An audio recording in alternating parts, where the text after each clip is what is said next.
Assalamualaikum dan salam sejahtera. Saya Mas Afrina Auni binti Muhammad Yusri dan nombor matrik 287668. Saya akan menerangkan berkenaan bandar saya. Nama bandar saya ialah Harmony Haven City. Sebab kenapa saya memilih nama itu?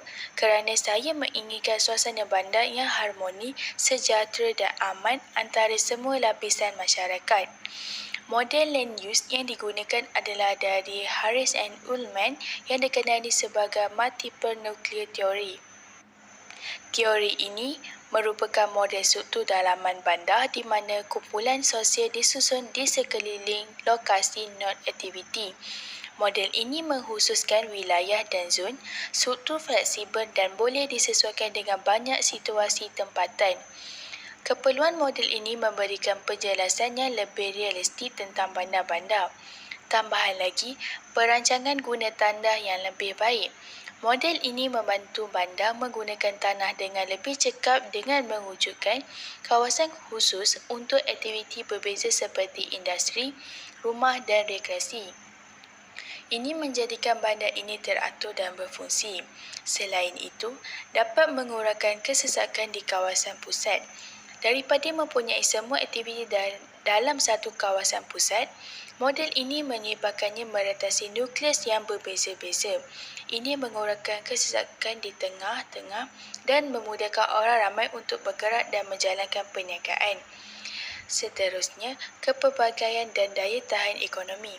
Dengan mempunyai pusat khusus yang berbeza, ekonomi bandar menjadi lebih pelbagai. Jika satu industri menghadapi masalah, yang lain masih boleh berkembang maju dan menjadikan ekonomi lebih kukuh dan stabil. Akhir sekali, menggalakkan interaksi sosial. Model ini menggalakkan orang ramai berinteraksi dalam nukleus yang berbeza-beza. Kawasan kediaman memupuk semangat kekitaan, manakala tempat kebudayaan dan rekreasi menyatukan orang dari latar belakang yang berbeza untuk meraihkan kepelbagaian dan membina komuniti yang lebih kuat. Mercu tanda utama bagi bandar ini adalah keharmonian bersama. Seterusnya, sumber semula jadi yang terdapat di negara ini adalah petroleum dan gas asli, minyak sawit, hutan, pertanian dan perikanan. Maksud ekonomi teras merujuk kepada sektor asas dan penting yang membentuk tulang belakang aktiviti ekonomi negara ini. Sektor-sektor ini adalah penting untuk keseluruhan fungsi dan pertumbuhan ekonomi. Ekonomi teras biasanya merangkumi industri yang asas kepada pengeluaran dan pengedaran barangan dan perkhidmatan. Di sini terdapat beberapa sektor ekonomi yang menjadi teras di negara ini, seperti yang pertama, pertanian. Sektor pertanian yang melibatkan penanaman tanaman, perternakan dan pengeluaran makanan dan bahan mentah. Yang kedua iaitu pembuatan. Industri yang terlibat dalam mengubah bahan mentah kepada produk siap seperti kereta, elektronik, tekstil dan lain-lain.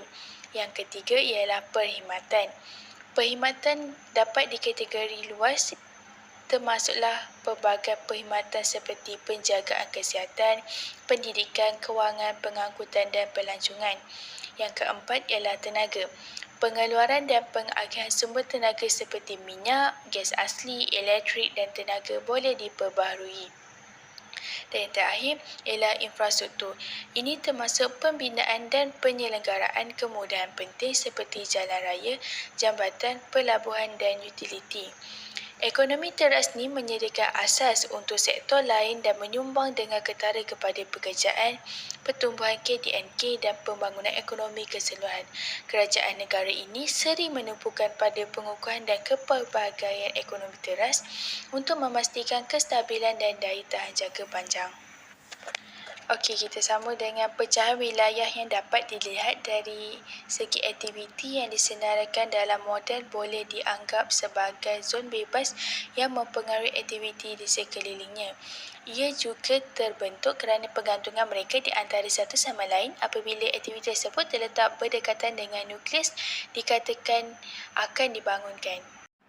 Seperti yang dapat dilihat di dalam gambar rajah, kawasan kuning merupakan CBD atau dikenali Central Business District yang mana merupakan pusat bandar. Ia mengandungi ruang komersial dan pejabat. Seterusnya yang kedua ialah berwarna hijau iaitu light manufacturing yang mana ia merupakan industri yang tidak perlu jumlah tanah yang besar dan meluarkan produk pembuatan. Yang ketiga ialah berwarna pink low class resident yang merupakan kawasan berhampiran dengan industri untuk menjimatkan kos. Mereka juga bekerja di kawasan perindustrian tersebut. Tanah yang mereka diami ialah lebih mampu milik. Seterusnya keempat berwarna ungu cair iaitu middle class housing bersebelahan dengan CBD.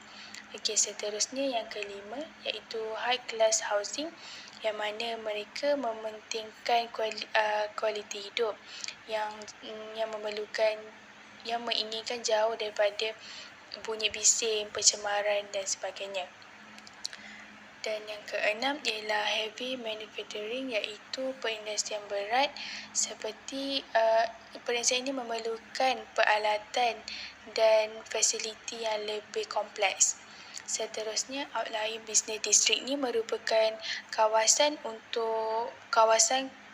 perkhidmatan seperti pusat membeli belah, hospital, college, sekolah untuk golongan high class and middle class.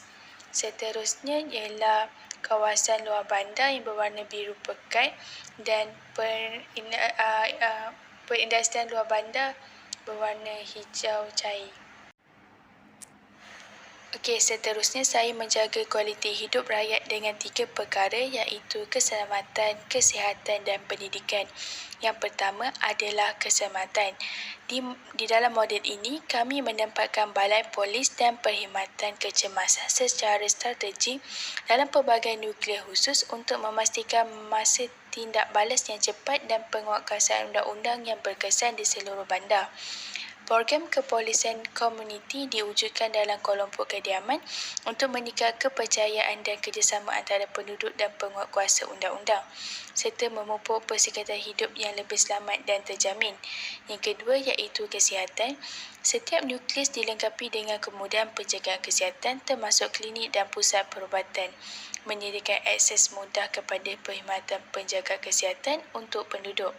Model itu juga menggalakkan pembangunan kawasan rekreasi dan kawasan hijau berdekatan dengan kluster kediaman, menggalakkan aktiviti fizikal dan gaya hidup lebih sihat untuk warga bandar ini. Dan yang ketiga adalah pendidikan. Model ini membolehkan penubuhan hub pendidikan dalam bandar di mana sekolah dan universiti terkemuka tertumpu. Kelompok institusi pendidikan ini meningkatkan kerjasama, peluang pendidikan dan perkongsian sumber dalam kalangan pendidik, mempromosikan kualiti pendidikan yang lebih tinggi dan warga secara strategik berhampiran zon perindustrian, memperkasakan individu yang mempunyai kemahiran khusus untuk peluang pekerjaan di dalam bandar.